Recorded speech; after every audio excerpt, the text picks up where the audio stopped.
ನಮಸ್ಕಾರ ಗೆಳೆಯರೇ, ದೇಶ ಪ್ರೇಮಿಗಳೇ, ನಮ್ಮ ಕನ್ನಡ ಡಿಫೆನ್ಸ್ ನ್ಯೂಸ್ ಯೂಟ್ಯೂಬ್ ಚಾನಲ್ಗೆ ಸ್ವಾಗತ ನಿಮಗೆ. ಭಾರತೀಯ ವಾಯುಪಡೆಯ ಭವಿಷ್ಯದ ಯುದ್ಧ ಸಾಮರ್ಥ್ಯವನ್ನು ನಿರ್ಧರಿಸುವಲ್ಲಿ ಭಾರತ ಈಗ ಒಂದು ಮಹತ್ವದ ಹಂತದಲ್ಲಿದೆ. ಮುಂದಿನ ತಲೆಮಾರಿನ ಯುದ್ಧ ವಿಮಾನಗಳ ತಂತ್ರಜ್ಞಾನದಲ್ಲಿ ಭಾರತ ಯಾವ ದಾರಿಯನ್ನು ಆಯ್ಕೆ ಮಾಡಬೇಕು ಎಂಬ ಪ್ರಶ್ನೆ ಈಗ ಬಹಳ ಪ್ರಮುಖವಾಗಿದೆ. ಒಂದು ಕಡೆ ಫ್ರಾನ್ಸ್, ಜರ್ಮನಿ ಮತ್ತು ಸ್ಪೇನ್ಗಳ ಫ್ಯೂಚರ್ ಕಂಬ್ಯಾಟ್ ಏರ್ ಸಿಸ್ಟಮ್ ಅಂದರೆ FCAS ಹಾಗೂ ಬ್ರಿಟನ್, ಇಟಲಿ ಮತ್ತು ಜಪಾನ್ಗಳ GCAP global combat air programme ರೀತಿಯ ಅಂತಾರಾಷ್ಟ್ರೀಯ 6ನೇ ತಲೆಮಾರಿನ ಯುದ್ಧ ವಿಮಾನದ ಕಾರ್ಯಕ್ರಮಗಳಲ್ಲಿ ಭಾರತ ಸಹಭಾಗಿಯಾಗಬೇಕೆ ಎಂಬ ಚರ್ಚೆ ನಡೆಯುತ್ತಿದೆ. ಇನ್ನೊಂದು ಕಡೆ ಭಾರತ ತನ್ನದೇ ಆದ ಸಂಪೂರ್ಣ ಸ್ವದೇಶಿ 6ನೇ ತಲೆಮಾರಿನ ಯುದ್ಧ ವಿಮಾನವನ್ನು ಅಭಿವೃದ್ಧಿಪಡಿಸಬೇಕೆ ಎಂಬ ಪ್ರಶ್ನೆಯೂ ಇದೆ. ಇದೇ ಸಮಯದಲ್ಲಿ ಚೀನಾ ತನ್ನ ದೀರ್ಘ ದೂರದ ದಾಳಿ ಸಾಮರ್ಥ್ಯವನ್ನು ವೇಗವಾಗಿ ವಿಸ್ತರಿಸುತ್ತಿದೆ. ಚೀನಾದ J-36 ರೀತಿಯ ಎಂದು ವರದಿಯಾಗುತ್ತಿರುವ ಮುಂದಿನ ತಲೆಮಾರಿನ ಸ್ಟೆಲ್ತ್ ಏರ್ಕ್ರಾಫ್ಟ್ ಹಾಗೂ ಭವಿಷ್ಯದ H-20 ಸ್ಟೆಲ್ತ್ ಬಾಂಬರ್ ಕುರಿತು ಚರ್ಚೆಗಳು ನಡೆಯುತ್ತಿವೆ. ಹೀಗಾಗಿ ಸಹಜವಾಗಿಯೇ ಒಂದು ಪ್ರಶ್ನೆ ಎದುರಾಗುತ್ತದೆ. ಚೀನಾದ ಬಳಿ ಇಂತಹ ದೊಡ್ಡ ದೂರದ ದಾಳಿ ಸಾಮರ್ಥ್ಯ ಬರುತ್ತಿರುವಾಗ ಭಾರತವು ತನ್ನದೇ ಆದ ಸ್ಟ್ರಾಟಜಿಕ್ ಬಾಂಬರ್ ಅನ್ನು ಅಭಿವೃದ್ಧಿಪಡಿಸಬೇಕೆ? ಆದರೆ ಭಾರತದ ಪ್ರಸ್ತುತ ಅಗತ್ಯಗಳು, ಹಣಕಾಸಿನ ಸಾಮರ್ಥ್ಯ, ತಂತ್ರಜ್ಞಾನಗಳ ಅಭಿವೃದ್ಧಿಯ ಹಂತ ಮತ್ತು ಭದ್ರತಾ ಆದ್ಯತೆಗಳನ್ನು ಗಮನಿಸಿದರೆ ಒಂದು ವಿಭಿನ್ನ ಮಾರ್ಗ ಹೆಚ್ಚು ಸೂಕ್ತವಾಗಬಹುದು. ಅದೇನೆಂದರೆ 6ನೇ ತಲೆಮಾರಿನ ಯುದ್ಧ ವಿಮಾನಕ್ಕಾಗಿ ಒಂದು ಡ್ಯೂಯಲ್ ಟ್ರ್ಯಾಕ್ ಸ್ಟ್ರಾಟಜಿ. ಅಂದರೆ ಒಂದೆಡೆ ಜಾಗತಿಕ ಸಹಭಾಗಿತ್ವವನ್ನು ಬಳಸಿಕೊಳ್ಳಬೇಕು, ಮತ್ತೊಂದೆಡೆ ಭಾರತದ ಸ್ವದೇಶಿ ಏರೋಸ್ಪೇಸ್ ಸಾಮರ್ಥ್ಯವನ್ನು ನಿರಂತರವಾಗಿ ಬಲಪಡಿಸಬೇಕು. ಆದರೆ ಪ್ರತ್ಯೇಕವಾಗಿ ಅತ್ಯಂತ ದುಬಾರಿ ಸ್ಟ್ರಾಟಜಿಕ್ ಬಾಂಬರ್ ಕಾರ್ಯಕ್ರಮಕ್ಕೆ ಭಾರತ ಈಗಲೇ ಹೋಗಬೇಕಾಗಿಲ್ಲ. ಇದಕ್ಕೆ ಕಾರಣವೇನು ಎಂಬುದನ್ನು ಈಗ ಒಂದೊಂದಾಗಿ ನೋಡೋಣ ಬನ್ನಿ ಸ್ನೇಹಿತರೆ. ಮೊದಲನೇದು, ಗ್ಲೋಬಲ್ ಪಾರ್ಟ್ನರ್ಶಿಪ್ ಭಾರತಕ್ಕೆ ಏಕೆ ಮುಖ್ಯ? ಮುಂದಿನ ತಲೆಮಾರಿನ ಯುದ್ಧ ವಿಮಾನ ಎಂದರೆ ಕೇವಲ ಹೆಚ್ಚು ವೇಗದಲ್ಲಿ ಹಾರುವ ಒಂದು ಹೊಸ ವಿಮಾನ ಅಲ್ಲ. ಇದು ಸಂಪೂರ್ಣವಾಗಿ ಬದಲಾಗುತ್ತಿರುವ ಯುದ್ಧ ತಂತ್ರದ ಒಂದು ಹೊಸ ವ್ಯವಸ್ಥೆ. ಭವಿಷ್ಯದ ಯುದ್ಧ ವಿಮಾನಗಳಲ್ಲಿ ಆರ್ಟಿಫಿಷಿಯಲ್ ಇಂಟೆಲಿಜೆನ್ಸ್, ಅತ್ಯಾಧುನಿಕ sensor fusion, adaptive cycle engine, ಸುರಕ್ಷಿತ ಸಂವಹನ ವ್ಯವಸ್ಥೆಗಳು ಮತ್ತು ದೊಡ್ಡ ಪ್ರಮಾಣದ ಕಂಬ್ಯಾಟ್ ಕ್ಲೌಡ್ ನೆಟ್ವರ್ಕ್ ಪ್ರಮುಖ ಪಾತ್ರ ವಹಿಸಲಿವೆ. ಸರಳವಾಗಿ ಹೇಳುವುದಾದರೆ ಭವಿಷ್ಯದ ಯುದ್ಧ ವಿಮಾನ ಒಬ್ಬ ಪೈಲಟ್ ನಿಯಂತ್ರಿಸುವ ಒಂದು ವಿಮಾನ ಮಾತ್ರವಾಗಿರುವುದಿಲ್ಲ. ಅದು ಆಕಾಶದಲ್ಲಿರುವ ಹಲವು ಯುದ್ಧ ವಿಮಾನಗಳು, ಡ್ರೋನ್ಸ್ಗಳು, ಸ್ಯಾಟಲೈಟ್ಸ್ಗಳು, ಮಿಸೈಲ್ಸ್ಗಳು ಮತ್ತು ಗ್ರೌಂಡ್ ಬೇಸ್ಡ್ ಸಿಸ್ಟಮ್ಸ್ ಗಳೊಂದಿಗೆ ನಿರಂತರವಾಗಿ ಮಾಹಿತಿ ಹಂಚಿಕೊಳ್ಳುವ ಒಂದು ಫ್ಲೈಯಿಂಗ್ ಕಮಾಂಡ್ ಸೆಂಟರ್ ಆಗಿರಬಹುದು.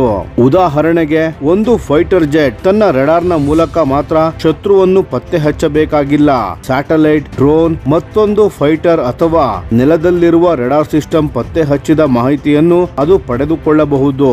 ಈ ಎಲ್ಲಾ ಮಾಹಿತಿಯನ್ನು ಒಟ್ಟುಗೂಡಿಸಿ ಆರ್ಟಿಫಿಷಿಯಲ್ ಇಂಟೆಲಿಜೆನ್ಸ್ ಅತ್ಯಂತ ವೇಗವಾಗಿ ವಿಶ್ಲೇಷಣೆ ಮಾಡಿ ಪೈಲಟ್ಗೆ ಸೂಕ್ತ ನಿರ್ಧಾರವನ್ನು ತೆಗೆದುಕೊಳ್ಳಲು ಸಹಾಯ ಮಾಡಬಹುದು. ಇದೇ ಮುಂದಿನ ತಲೆಮಾರಿನ ಏರಿಯಲ್ ವಾರ್ಫೇರ್. ಆದರೆ ಈ ಎಲ್ಲಾ ತಂತ್ರಜ್ಞಾನಗಳನ್ನು ಭಾರತ ಒಂದೇ ದೇಶವಾಗಿ ಪ್ರಾರಂಭದಲ್ಲೇ ಅಭಿವೃದ್ಧಿಪಡಿಸುವುದು ಬಹಳ ಕಷ್ಟದ ಕೆಲಸ. ಅದಕ್ಕೆ ಅಪಾರ ಹಣಕಾಸು, ದಶಕಗಳ ಸಂಶೋಧನೆ ಮತ್ತು ಸಾವಿರಾರು ಪರಿಣಿತಿ ವಿಜ್ಞಾನಿಗಳು ಹಾಗೂ ಇಂಜಿನಿಯರ್ಗಳ ಅಗತ್ಯವಿರುತ್ತದೆ. ಇಲ್ಲಿ ಗ್ಲೋಬಲ್ ಪಾರ್ಟ್ನರ್ಶಿಪ್ ಭಾರತದ ಪಾಲಿಗೆ ಬಹಳ ಉಪಯುಕ್ತವಾಗಬಹುದು. ಭಾರತದ FCAS ಅಥವಾ GCAP ರೀತಿಯ ಕಾರ್ಯಕ್ರಮಗಳಲ್ಲಿ ಸೂಕ್ತ ರೀತಿಯಲ್ಲಿ ಭಾಗವಹಿಸಿದರೆ advanced propulsion, composite materials, digital engineering, sensors ಮತ್ತು ನೆಟ್ವರ್ಕ್ಡ್ ವಾರ್ಫೇರ್ ರೀತಿಯ ತಂತ್ರಜ್ಞಾನಗಳ ಬಗ್ಗೆ ಅಮೂಲ್ಯ ಅನುಭವವನ್ನು ಪಡೆಯಬಹುದು. ಅಂದರೆ ಭಾರತ ಕೇವಲ ಒಂದು ವಿದೇಶಿ ಯುದ್ಧ ವಿಮಾನವನ್ನು ಖರೀದಿಸುವುದಿಲ್ಲ, ಬದಲಾಗಿ ಆ ಯುದ್ಧ ವಿಮಾನವನ್ನು ನಿರ್ಮಿಸುವ ಟೆಕ್ನಾಲಜಿ ಇಕೋಸಿಸ್ಟಮ್ ನಲ್ಲಿ ಭಾರತೀಯ ಕಂಪನಿಗಳು ಮತ್ತು ಇಂಜಿನಿಯರ್ ಭಾಗವಹಿಸುವ ಅವಕಾಶ ಪಡೆಯಬಹುದು. ಇದು ಬಹಳ ದೊಡ್ಡ ವ್ಯತ್ಯಾಸ ಸ್ನೇಹಿತರೆ. ಆದರೆ ಇಲ್ಲಿ ಮತ್ತೊಂದು ಪ್ರಮುಖ ವಿಷಯ ಇದೆ. Indigenous development. ವಿದೇಶಿ ಸಹಭಾಗಿತ್ವ ಬೇಕು, ಆದರೆ ಅದರಿಂದ ಭಾರತ ತನ್ನ ಸ್ವದೇಶಿ ಅಭಿವೃದ್ಧಿಯನ್ನು ನಿಲ್ಲಿಸಬಾರದು. ಇದು ಬಹಳ ಮುಖ್ಯ. ಭಾರತದ ರಕ್ಷಣಾ ಕ್ಷೇತ್ರದಲ್ಲಿ ಹಿಂದೆ ವಿದೇಶಿ ವ್ಯವಸ್ಥೆಗಳ ಮೇಲೆ ಹೆಚ್ಚಿನ ಅವಲಂಬನೆಯಿಂದ ಹಲವು ಸಮಸ್ಯೆಗಳು ಎದುರಾಗಿವೆ. ಕೆಲವೊಮ್ಮೆ ಎಕ್ಸ್ಪೋರ್ಟ್ ರಿಸ್ಟ್ರಿಕ್ಷನ್ಸ್ ಗಳು ಸಮಸ್ಯೆಯಾಗಬಹುದು, ಕೆಲವೊಮ್ಮೆ ಸ್ಪೇರ್ ಪಾರ್ಟ್ ಸಪ್ಲೈ ಮೇಲೆ ಅವಲಂಬನೆ ಉಂಟಾಗಬಹುದು. ಮತ್ತೊಮ್ಮೆ ಸಾಫ್ಟ್ವೇರ್ ಅಥವಾ ಪ್ರೊಪ್ರೈಟರಿ ಟೆಕ್ನಾಲಜಿಯ ಮೇಲೆ ಸಂಪೂರ್ಣ ನಿಯಂತ್ರಣ ಭಾರತಕ್ಕೆ ಸಿಗದೇ ಇರಬಹುದು. ಇಂದಿನ ಯುದ್ಧ ವಿಮಾನಗಳು ಹೆಚ್ಚು ಹೆಚ್ಚು ಸಾಫ್ಟ್ವೇರ್ ಡ್ರಿವನ್ ಆಗುತ್ತಿರುವುದರಿಂದ ಈ ಸಮಸ್ಯೆ ಇನ್ನಷ್ಟು ಮಹತ್ವ ಪಡೆದುಕೊಂಡಿದೆ. ಒಂದು ಮಾಡರ್ನ್ ಫೈಟರ್ ಜೆಟ್ ನಲ್ಲಿ radar, electronic warfare system, mission computer, weapons integration ಮತ್ತು ಕಮ್ಯುನಿಕೇಶನ್ ಸಿಸ್ಟಮ್ಸ್ ಗಳು ಎಲ್ಲವೂ ಪರಸ್ಪರ ಸಂಪರ್ಕ ಹೊಂದಿರುತ್ತವೆ. ಹೀಗಾಗಿ ಭವಿಷ್ಯದ ಯುದ್ಧ ವಿಮಾನಗಳಲ್ಲಿ source code, electronic warfare, mission systems ಮತ್ತು ವೆಪನ್ ಇಂಟಿಗ್ರೇಷನ್ ಮೇಲೆ ಸಾಧ್ಯವಾದಷ್ಟು ಹೆಚ್ಚಿನ ಸ್ವದೇಶಿ ನಿಯಂತ್ರಣ ಭಾರತಕ್ಕೆ ಬೇಕಾಗುತ್ತದೆ. ಇದಕ್ಕಾಗಿಯೇ ಭಾರತದ AMCA advanced medium combat aircraft ಯೋಜನೆ ಅತ್ಯಂತ ಮಹತ್ವದ್ದಾಗಿದೆ. AMCA ಭಾರತದ 5ನೇ ತಲೆಮಾರಿನ ಸ್ವದೇಶಿ ಫೈಟರ್ ಏರ್ಕ್ರಾಫ್ಟ್ ಆಗಿದ್ದು ಅಭಿವೃದ್ಧಿಯ ಪ್ರಮುಖ ಯೋಜನೆಯಾಗಿದೆ. ಈ ಯೋಜನೆಯ ಉದ್ದೇಶ ಕೇವಲ ಒಂದು ಹೊಸ ಯುದ್ಧ ವಿಮಾನವನ್ನು ನಿರ್ಮಿಸುವುದಲ್ಲ, ಬದಲಾಗಿ ಭಾರತದಲ್ಲಿ ಮುಂದಿನ ತಲೆಮಾರಿನ fighter aircraft design, stealth technology, advanced avionics ಮತ್ತು ವೆಪನ್ ಇಂಟಿಗ್ರೇಷನ್ ಸಾಮರ್ಥ್ಯವನ್ನು ನಿರ್ಮಿಸುವುದು. ಹೀಗಾಗಿ AMCA ಒಂದು ರೀತಿಯಲ್ಲಿ ಭಾರತದ ಭವಿಷ್ಯದ ಏರೋಸ್ಪೇಸ್ ಇಂಡಸ್ಟ್ರಿಗೆ ಟೆಕ್ನಾಲಜಿ ಫೌಂಡೇಶನ್ ಆಗಬಹುದು. ಹಾಗಾದರೆ 6ನೇ ತಲೆಮಾರಿನ ಯುದ್ಧ ವಿಮಾನಕ್ಕೆ ಭಾರತದ ದಾರಿ ಯಾವುದು? ಇಲ್ಲಿಯೇ ಡ್ಯುಯಲ್ ಟ್ರ್ಯಾಕ್ ಸ್ಟ್ರಾಟಜಿ ಬಹಳ ಉಪಯುಕ್ತವಾಗುತ್ತದೆ. ಅಂದರೆ ಒಂದೆಡೆ ಗ್ಲೋಬಲ್ ಕೊಲಾಬರೇಷನ್, ಮತ್ತೊಂದೆಡೆ ಸ್ವದೇಶಿ ಡೆವಲಪ್ಮೆಂಟ್. ಈ ಎರಡನ್ನು ಪರಸ್ಪರ ವಿರೋಧಿಗಳಂತೆ ನೋಡಬಾರದು, ಬದಲಾಗಿ ಒಂದನ್ನು ಇನ್ನೊಂದನ್ನು ಬಲಪಡಿಸುವಂತೆ ಬಳಸಬೇಕು. ಉದಾಹರಣೆಗೆ ಭಾರತದ FCAS ಅಥವಾ GCAP ರೀತಿಯ ಅಂತಾರಾಷ್ಟ್ರೀಯ ಯೋಜನೆಯಲ್ಲಿ ಭಾಗವಹಿಸಿದರೆ ಭಾರತೀಯ ಏರೋಸ್ಪೇಸ್ ಕಂಪನಿಗಳಿಗೆ ಅತ್ಯಾಧುನಿಕ ತಂತ್ರಜ್ಞಾನ ಮತ್ತು ಮ್ಯಾನುಫ್ಯಾಕ್ಚರಿಂಗ್ ಪ್ರೊಸೆಸ್ ನಲ್ಲಿ ಅನುಭವ ಸಿಗಬಹುದು. ಆ ಅನುಭವವನ್ನು ನಂತರದ ಭಾರತದ ಸ್ವಂತ ಏರೋಸ್ಪೇಸ್ ಪ್ರೋಗ್ರಾಂಗಳಲ್ಲಿ ಬಳಸಬಹುದು. ಹೀಗೆ ಒಂದು ಕಡೆ ಭಾರತ ಜಾಗತಿಕ ಟೆಕ್ನಾಲಜಿ ಇಕೋಸಿಸ್ಟಮ್ಸ್ಗೆ ಸಂಪರ್ಕ ಹೊಂದುತ್ತದೆ, ಇನ್ನೊಂದು ಕಡೆ ತನ್ನದೇ ಆದ ಸೋವರಿನ್ ಕೆಪಬಿಲಿಟಿಯನ್ನು ಅಭಿವೃದ್ಧಿಪಡಿಸುತ್ತದೆ. ಇದನ್ನೇ ಟೆಕ್ನಾಲಜಿ ಕ್ರಾಸ್ ಪಾಲಿನೇಷನ್ ಎಂದು ಹೇಳಬಹುದು. ಅಂದರೆ ಹೊರಗಿನಿಂದ ಪಡೆಯುವ ಜ್ಞಾನ ಮತ್ತು ಅನುಭವವನ್ನು ದೇಶೀಯ ಕೈಗಾರಿಕಾ ಸಾಮರ್ಥ್ಯವನ್ನು ಹೆಚ್ಚಿಸಲು ಬಳಸುವುದು. ಇದರಿಂದ ಭಾರತ ವಿದೇಶಿ ತಂತ್ರಜ್ಞಾನವನ್ನು ಕೇವಲ ಬಳಸುವ ದೇಶವಾಗದೆ ಭವಿಷ್ಯದಲ್ಲಿ ತನ್ನದೇ ಟೆಕ್ನಾಲಜಿ ಡೆವಲಪ್ ಮಾಡುವ ದೇಶವಾಗಿ ಬೆಳೆಯಬಹುದು. ಈಗ ಅತ್ಯಂತ ಚರ್ಚೆಯಾಗುತ್ತಿರುವ ಪ್ರಶ್ನೆ, ಭಾರತಕ್ಕೆ ಸ್ಟ್ರಾಟಜಿಕ್ ಬಾಂಬರ್ ಬೇಕೇ? ಚೀನಾದ ಭವಿಷ್ಯದ ಲಾಂಗ್ ರೇಂಜ್ ಸ್ಟ್ರೈಕ್ ಕೆಪಬಿಲಿಟೀಸ್ ಕುರಿತು ಚರ್ಚೆಗಳು ಹೆಚ್ಚಾದಂತೆ ಭಾರತವು ತನ್ನದೇ ಆದ ಹೆವಿ ಸ್ಟ್ರಾಟಜಿಕ್ ಬಾಂಬರ್ ಹೊಂದಬೇಕು ಎಂಬ ಅಭಿಪ್ರಾಯ ಕೆಲವರಿಂದ ವ್ಯಕ್ತವಾಗುತ್ತಿದೆ. ಒಂದು ಸ್ಟ್ರಾಟಜಿಕ್ ಬಾಂಬರ್ನ ಪ್ರಮುಖ ಉದ್ದೇಶ ದೂರದ ಪ್ರದೇಶಗಳಿಗೆ ದೊಡ್ಡ ಪ್ರಮಾಣದ ಪೇಲೋಡ್ ಅನ್ನು ಕೊಂಡೊಯ್ಯುವುದು, ದಾಳಿ ನಡೆಸುವುದು. ಅವು ಬಹಳ ದೂರ ಹಾರಬಲ್ಲದು, ಹೆಚ್ಚಿನ ಪ್ರಮಾಣದ ವೆಪನ್ಸ್ ಗಳನ್ನು ಸಾಗಿಸಬಲ್ಲವು ಮತ್ತು ಸ್ಟ್ಯಾಂಡ್ ಆಫ್ ವೆಪನ್ಸ್ ಬಳಸಿ ಶತ್ರುವಿನ ಏರ್ ಡಿಫೆನ್ಸ್ ವ್ಯವಸ್ಥೆಯನ್ನು ಹೊರಗಿನಿಂದಲೇ ದಾಳಿ ನಡೆಸುವ ಸಾಮರ್ಥ್ಯ ಹೊಂದಿರಬಹುದು. ಆದರೆ ಭಾರತದ ಪರಿಸ್ಥಿತಿ ಸ್ವಲ್ಪ ವಿಭಿನ್ನವಾಗಿದೆ. ಭಾರತೀಯ ವಾಯುಪಡೆಯ ಮುಂದೆ ಈಗಾಗಲೇ ಹಲವಾರು ತುರ್ತು ಆದ್ಯತೆಗಳಿವೆ. ಅದರಲ್ಲೂ ಪ್ರಮುಖವಾದದ್ದು ಫೈಟರ್ ಸ್ಕ್ವಾಡ್ರನ್ ಸ್ಟ್ರೆಂತ್ ಅನ್ನು ಬಲಪಡಿಸುವುದು. ಭಾರತ ಈಗ ತೇಜಸ್ MK-1A ಯನ್ನು ಹೆಚ್ಚಿನ ಸಂಖ್ಯೆಯಲ್ಲಿ ಸೇರ್ಪಡೆಗೊಳಿಸುವ ಕೆಲಸದಲ್ಲಿದೆ. ಮುಂದೆ ತೇಜಸ್ MK-2 ಯೋಜನೆ ಇದೆ. ಇದರ ಜೊತೆಗೆ AMCA ಅಭಿವೃದ್ಧಿಯೂ ನಡೆಯುತ್ತಿದೆ. ಅದೇ ಸಮಯದಲ್ಲಿ ಈಗಾಗಲೇ ಸೇವೆಯಲ್ಲಿರುವ Su-30 MKI ಮತ್ತು ರಫೇಲ್ ಯುದ್ಧ ವಿಮಾನಗಳ ಸಾಮರ್ಥ್ಯವನ್ನು ಮತ್ತಷ್ಟು ಹೆಚ್ಚಿಸುವ ಅಗತ್ಯವಿದೆ. ಇಂತಹ ಸಂದರ್ಭದಲ್ಲಿ ಸಂಪೂರ್ಣ ಹೊಸ ಸ್ಟ್ರಾಟಜಿಕ್ ಬಾಂಬರ್ ಪ್ರೋಗ್ರಾಂ ಆರಂಭಿಸಿದರೆ ಅಪಾರ ಹಣಕಾಸು ಮತ್ತು ಸಂಶೋಧನಾ ಸಂಪನ್ಮೂಲಗಳು ಅದಕ್ಕೆ ಹೋಗಬಹುದು. ಒಂದು ದೊಡ್ಡ ಸ್ಟೆಲ್ತ್ ಬಾಂಬರ್ ಅನ್ನು ನಿರ್ಮಿಸುವುದು ಸಾಮಾನ್ಯ ಫೈಟರ್ ಏರ್ಕ್ರಾಫ್ಟ್ ನಿರ್ಮಿಸುವುದಕ್ಕಿಂತ ಬಹಳ ಸಂಕೀರ್ಣ.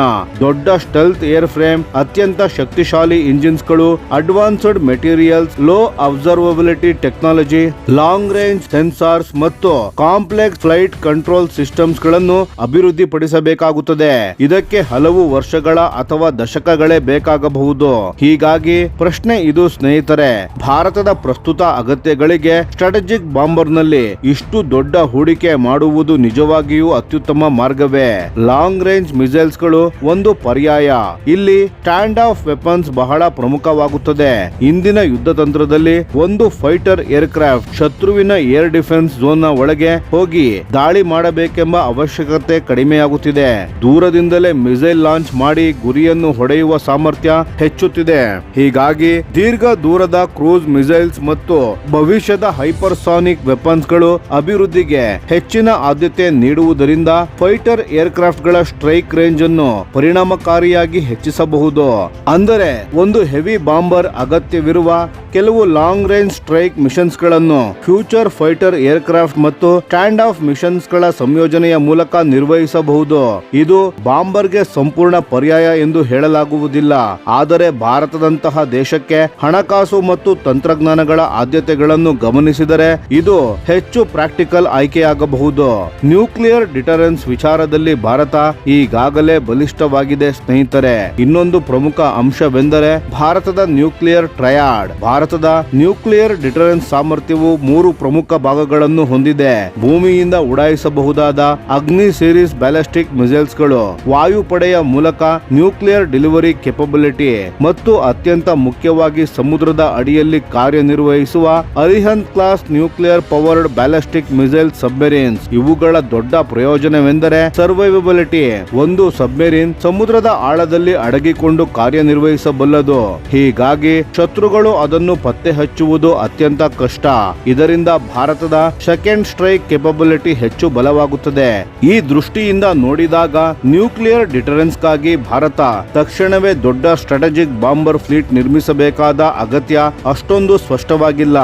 ಆದರೆ ಬಾಂಬರ್ ಬೇಡ ಎಂದರೆ ಲಾಂಗ್ ರೇಂಜ್ ಸ್ಟ್ರೈಕ್ ಬೇಡ ಎಂದರ್ಥವೇ ಇಲ್ಲ. ಇದು ಬಹಳ ಮುಖ್ಯವಾದ ವಿಷಯ. ಸ್ಟ್ರಾಟಜಿಕ್ ಬಾಂಬರ್ ನಿರ್ಮಿಸದಿದ್ದರೂ ಭಾರತ ತನ್ನ ಲಾಂಗ್ ರೇಂಜ್ ಸ್ಟ್ರೈಕ್ ಕೆಪಬಿಲಿಟಿಯನ್ನು ದೊಡ್ಡ ಮಟ್ಟದಲ್ಲಿ ಹೆಚ್ಚಿಸಬಹುದು. ಇದಕ್ಕೆ ಭವಿಷ್ಯದ 6ನೇ ತಲೆಮಾರಿನ ಅಂದರೆ 6th ಜನರೇಷನ್ ಕಂಬ್ಯಾಟ್ ಇಕೋಸಿಸ್ಟಮ್ ಸಹಾಯ ಮಾಡಬಹುದು. ಭವಿಷ್ಯದ ಫೈಟರ್ ಏರ್ಕ್ರಾಫ್ಟ್ ಗಳು ಹೆಚ್ಚಿನ ರೇಂಜ್ ಅನ್ನು ಹೊಂದಿರಬಹುದು. ಅವುಗಳು ಸ್ವತಃ ದೊಡ್ಡ ಪ್ರಮಾಣದ ವೆಪನ್ಸ್ ಗಳನ್ನು ಹೊತ್ತೊಯ್ಯುವುದರ ಜೊತೆಗೆ ಹಲವು ಅನ್ಮ್ಯಾನ್ಡ್ ಏರ್ಕ್ರಾಫ್ಟ್ ಗಳನ್ನು ನಿಯಂತ್ರಿಸುವ ಸಾಮರ್ಥ್ಯ ಹೊಂದಿರಬಹುದು. ಇಲ್ಲಿಯೇ ಲಾಯಲ್ ವಿಂಗ್ ಮ್ಯಾನ್ ಕಾನ್ಸೆಪ್ಟ್ ಬರುತ್ತದೆ. ಸರಳವಾಗಿ ಹೇಳುವುದಾದರೆ ಒಂದು ಮ್ಯಾನ್ಡ್ ಫೈಟರ್ ಏರ್ಕ್ರಾಫ್ಟ್ ನೊಂದಿಗೆ ಹಲವು ಅನ್ಮ್ಯಾನ್ಡ್ ಕಂಬ್ಯಾಟ್ ಡ್ರೋನ್ಸ್ ಗಳು ಒಟ್ಟಿಗೆ ಕಾರ್ಯನಿರ್ವಹಿಸುವ ವ್ಯವಸ್ಥೆ. ಈ ಡ್ರೋನ್ಸ್ ವಿಭಿನ್ನ ಕೆಲಸಗಳನ್ನು ಮಾಡಬಹುದು. ಒಂದು ಡ್ರೋನ್ ಸರ್ವಿಲೆನ್ಸ್ ನಡೆಸಬಹುದು, ಮತ್ತೊಂದು ಎಲೆಕ್ಟ್ರಾನಿಕ್ ವಾರ್ಫೇರ್ ನಡೆಸಬಹುದು, ಮತ್ತೊಂದು ವೆಪನ್ಸ್ ಅನ್ನು ಹೊತ್ತೊಯ್ಯಬಹುದು, ಇನ್ನೊಂದು ಶತ್ರುವಿನ ಏರ್ ಡಿಫೆನ್ಸ್ ವ್ಯವಸ್ಥೆಯನ್ನು ಗುರುತಿಸಬಹುದು. ಹೀಗೆ ಒಬ್ಬ ಪೈಲಟ್ ನ ಸುತ್ತ ಹಲವಾರು ಅನ್ಮ್ಯಾನ್ಡ್ ಏರ್ಕ್ರಾಫ್ಟ್ ಗಳು ಒಂದು ಟೀಮ್ ಆಗಿ ಕಾರ್ಯನಿರ್ವಹಿಸುತ್ತವೆ. ಇದನ್ನೇ ಕಂಬ್ಯಾಟ್ ಏರ್ ಟೀಮಿಂಗ್ ಎಂದು ಕರೆಯಲಾಗುತ್ತದೆ. ಭಾರತದಲ್ಲಿ ಕ್ಯಾಟ್ಸಾ ವ್ಯಾರಿಯರ್ ಏಕೆ ಮಹತ್ವದ್ದು? ಈ ಕ್ಷೇತ್ರದಲ್ಲಿ ಭಾರತ ಈಗಾಗಲೇ ಕೆಲಸ ಮಾಡುತ್ತಿದೆ. HAL ಹಿಂದೂಸ್ತಾನ್ ಏರೋನಾಟಿಕ್ಸ್ ಲಿಮಿಟೆಡ್ ಅಭಿವೃದ್ಧಿಪಡಿಸುತ್ತಿರುವ ಕ್ಯಾಟ್ಸಾ ವ್ಯಾರಿಯರ್ ಪ್ರೋಗ್ರಾಂ ಗಮನಾರ್ಹವಾಗಿದೆ. ಇದು ಭವಿಷ್ಯದಲ್ಲಿ ಮ್ಯಾನ್ಡ್ ಫೈಟರ್ ಏರ್ಕ್ರಾಫ್ಟ್ ಗಳೊಂದಿಗೆ ಅನ್ಮ್ಯಾನ್ಡ್ ಕಂಬ್ಯಾಟ್ ಏರ್ಕ್ರಾಫ್ಟ್ ಗಳು ತಂಡವಾಗಿ ಕಾರ್ಯನಿರ್ವಹಿಸುವ ಭಾರತದ ಪ್ರಯತ್ನಗಳಲ್ಲಿ ಪ್ರಮುಖ ಯೋಜನೆಯಾಗಬಹುದು. ಇಂತಹ ಸಿಸ್ಟಮ್ಸ್ ಗಳು ಯಶಸ್ವಿಯಾಗಿ ಅಭಿವೃದ್ಧಿಯಾದರೆ ಒಂದು ಅಡ್ವಾನ್ಸ್ಡ್ ಫೈಟರ್ ಏರ್ಕ್ರಾಫ್ಟ್ ಕೇವಲ ಒಂದು ಫೈಟರ್ ಆಗಿರುವುದಿಲ್ಲ, ಅದು ಹಲವು ಡ್ರೋನ್ಸ್ ಮತ್ತು ವೆಪನ್ ಸಿಸ್ಟಮ್ಸ್ ಗಳನ್ನು ಸಂಯೋಜಿಸುವ ಏರ್ ಬಾರ್ನ್ ಕಮಾಂಡ್ ಪ್ಲಾಟ್ಫಾರ್ಮ್ ಆಗಬಹುದು. ಒಂದು ಫೈಟರ್ ಏರ್ಕ್ರಾಫ್ಟ್ ತನ್ನ ಮುಂದಿನಿರುವ ಹಲವಾರು ಅನ್ಮ್ಯಾನ್ಡ್ ಸಿಸ್ಟಮ್ಸ್ ಗಳಿಗೆ ಮಿಷನ್ ಇನ್ಸ್ಟ್ರಕ್ಷನ್ ನೀಡಬಹುದು. ಆ ಡ್ರೋನ್ಸ್ ಮುಂದೆ ಹೋಗಿ ಸರ್ವಿಲೆನ್ಸ್ ಮಾಡಬಹುದು, ಶತ್ರುವಿನ ರೆಡಾರ್ ಸಿಸ್ಟಮ್ಸ್ ಗಳನ್ನು ಗುರುತಿಸಬಹುದು, ಎಲೆಕ್ಟ್ರಾನಿಕ್ ವಾರ್ಫೇರ್ ನಡೆಸಬಹುದು, ಅಗತ್ಯವಿದ್ದರೆ ವೆಪನ್ಸ್ ಕೂಡ ಬಳಸಬಹುದು. ಇದರ ಪರಿಣಾಮವಾಗಿ ಒಂದು ಫೈಟರ್ ಏರ್ಕ್ರಾಫ್ಟ್ ಮತ್ತು ಅದರ ಜೊತೆಗಿನ ಅನ್ಮ್ಯಾನ್ಡ್ ಸಿಸ್ಟಮ್ ಸೇರಿ ಒಂದು ದೊಡ್ಡ ಸ್ಟ್ರೈಕ್ ಫೋರ್ಸ್ ರೀತಿಯಲ್ಲಿ ಕಾರ್ಯನಿರ್ವಹಿಸಬಹುದು. ಹಾಗಾದರೆ ಭಾರತದ ಭವಿಷ್ಯದ ಏರ್ ಪವರ್ ಹೇಗಿರಬೇಕು? ಒಟ್ಟಾರೆಯಾಗಿ ನೋಡಿದರೆ ಭಾರತದ ಭವಿಷ್ಯದ ಏರ್ ಪವರ್ 3 ಪ್ರಮುಖ ಪಿಲ್ಲರ್ ಗಳ ಮೇಲೆ ನಿರ್ಮಾಣವಾಗಬೇಕು. ಮೊದಲನೆಯದು ಗ್ಲೋಬಲ್ ಇಂಟಿಗ್ರೇಷನ್. FCAS ಅಥವಾ GCAP ರೀತಿಯ ಜಾಗತಿಕ ಕಾರ್ಯಕ್ರಮಗಳಲ್ಲಿ ಸೂಕ್ತ ರೀತಿಯಲ್ಲಿ ಭಾಗವಹಿಸುವ ಮೂಲಕ ಭಾರತ ಅತ್ಯಾಧುನಿಕ ಏರೋಸ್ಪೇಸ್ ಟೆಕ್ನಾಲಜಿ ಬಗ್ಗೆ ಜ್ಞಾನ ಮತ್ತು ಅನುಭವ ಪಡೆಯಬೇಕು. ಆದರೆ ಈ ಸಹಭಾಗಿತ್ವವು ಭಾರತದ ಸ್ವಾಯತ್ತತೆಯನ್ನು ಕಡಿಮೆ ಮಾಡುವಂತಿರಬಾರದು. ಎರಡನೆಯದು ಸೋವೆರಿನ್ ಮ್ಯಾನುಫ್ಯಾಕ್ಚರಿಂಗ್. AMCA, ತೇಜಸ್ ಮತ್ತು ಇತರೆ ಸ್ವದೇಶಿ ಪ್ರೋಗ್ರಾಂಗಳ ಮೇಲೆ ಭಾರತದ ಡಿಸೈನ್, ಮ್ಯಾನುಫ್ಯಾಕ್ಚರಿಂಗ್ ಮತ್ತು ಸಿಸ್ಟಮ್ ಇಂಟಿಗ್ರೇಷನ್ ಸಾಮರ್ಥ್ಯವನ್ನು ನಿರಂತರವಾಗಿ ಹೆಚ್ಚಿಸಬೇಕು. ಮುಂದಿನ ಹಂತದಲ್ಲಿ ಕ್ರಿಟಿಕಲ್ ಟೆಕ್ನಾಲಜೀಸ್ ಮೇಲೆ ಭಾರತಕ್ಕೆ ಹೆಚ್ಚಿನ ನಿಯಂತ್ರಣ ಇರಬೇಕು. ಮೂರನೆಯದು ನೆಟ್ವರ್ಕ್ಡ್ ವಾರ್ಫೇರ್. ಭವಿಷ್ಯದ ಯುದ್ಧದಲ್ಲಿ ಒಂದೇ ಒಂದು ಒಂದು ಏರ್ಕ್ರಾಫ್ಟ್ ಅಥವಾ ಮಿಸೈಲ್ ನಿರ್ಣಾಯಕವಾಗುವುದಿಲ್ಲ. Fighter aircraft, drone, satellite, submarines, missile, radar ಮತ್ತು ಆರ್ಟಿಫಿಷಿಯಲ್ ಇಂಟೆಲಿಜೆನ್ಸ್ ಸಿಸ್ಟಮ್ಸ್ ಎಲ್ಲವೂ ಪರಸ್ಪರ ಸಂಪರ್ಕ ಹೊಂದಿರುವ ಒಂದು ನೆಟ್ವರ್ಕ್ ಆಗಿ ಕಾರ್ಯನಿರ್ವಹಿಸಲಿವೆ. ಹೀಗಾಗಿ Bharat long range stand off missiles, nuclear submarines, loyal wingman drone, advanced fighters ಮತ್ತು ಸೆಕ್ಯೂರ್ ಕಮ್ಯುನಿಕೇಶನ್ ನೆಟ್ವರ್ಕ್ಸ್ ಗಳಲ್ಲಿ ಹೆಚ್ಚಿನ ಹೂಡಿಕೆ ಮಾಡಬೇಕು. ಭಾರತದ ಮುಂದೆ ಇರುವ ಸವಾಲು ಕೇವಲ ಒಂದು ಹೊಸ ಯುದ್ಧ ವಿಮಾನವನ್ನು ನಿರ್ಮಿಸುವುದಲ್ಲ, ಮುಂದಿನ 30 ಅಥವಾ 40 ವರ್ಷಗಳ ಏರ್ ವಾರ್ಫೇರ್ ಹೇಗಿರುತ್ತದೆ ಎಂಬುದನ್ನು ಅರ್ಥ ಮಾಡಿಕೊಂಡು ಅದಕ್ಕೆ ತಕ್ಕ ಸಂಪೂರ್ಣ ಕಂಬ್ಯಾಟ್ ಇಕೋಸಿಸ್ಟಮ್ ಅನ್ನು ನಿರ್ಮಿಸುವುದು. ಹೀಗಾಗಿ ಭಾರತಕ್ಕೆ ಅತ್ಯಂತ ಸೂಕ್ತವಾದ ಮಾರ್ಗವೆಂದರೆ ವಿದೇಶಿ ತಂತ್ರಜ್ಞಾನದಿಂದ ಕಲಿಯುವುದು, ಆದರೆ ಅದಕ್ಕೆ ಶಾಶ್ವತವಾಗಿ ಅವಲಂಬಿತವಾಗದಿರುವುದು. ಜಾಗತಿಕ ಸಹಭಾಗಿತ್ವ ಪಡೆಯುವುದು, ಆದರೆ ಸ್ವದೇಶಿ ಸಾಮರ್ಥ್ಯವನ್ನು ಬಿಟ್ಟುಕೊಡದಿರುವುದು. ಮತ್ತು ಸ್ಟ್ರಾಟಜಿಕ್ ಬಾಂಬರ್ ನಿರ್ಮಿಸುವುದಕ್ಕಿಂತ fighter aircraft, stand off missile, submarines ಮತ್ತು ಲಾಯಲ್ ವಿಂಗ್ಮ್ಯಾನ್ ಸಿಸ್ಟಮ್ಸ್ ಗಳ ಸಂಯೋಜನೆಯ ಮೂಲಕ ದೀರ್ಘ ದೂರದ ಸ್ಟ್ರೈಕ್ ಕೆಪಬಿಲಿಟಿ ನಿರ್ಮಿಸುವುದು. ಇಂತಹ ಡ್ಯುಯಲ್ ಟ್ರ್ಯಾಕ್ ಸ್ಟ್ರಾಟಜಿ ಯಶಸ್ವಿಯಾದರೆ ಭಾರತ ಒಂದೇ ಒಂದು 6ನೇ ತಲೆಮಾರಿನ ಯುದ್ಧ ವಿಮಾನವನ್ನು ಹೊಂದಿದ ದೇಶವಾಗುವುದಕ್ಕಿಂತ ಹೆಚ್ಚು ಮಹತ್ವದ ಸಾಮರ್ಥ್ಯವನ್ನು ಪಡೆಯಬಹುದು. ಅದು ಒಂದು ಸಂಪೂರ್ಣ ನೆಟ್ವರ್ಕ್ಡ್ ಕಂಬ್ಯಾಟ್ ಇಕೋಸಿಸ್ಟಮ್ ಆಗಿರುತ್ತದೆ.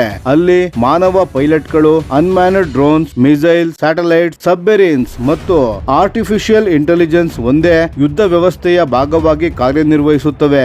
ಇದೇ ಮುಂದಿನ ತಲೆಮಾರಿನ ವಾಯು ಯುದ್ಧದ ದಿಕ್ಕು ಮತ್ತು ಇದೇ ದಿಕ್ಕಿನಲ್ಲಿ ಭಾರತ ಈಗಿನಿಂದಲೇ ತನ್ನ ಹೆಜ್ಜೆಗಳನ್ನು ಎಚ್ಚರಿಕೆಯಿಂದ ಇಡಬೇಕಾಗಿದೆ.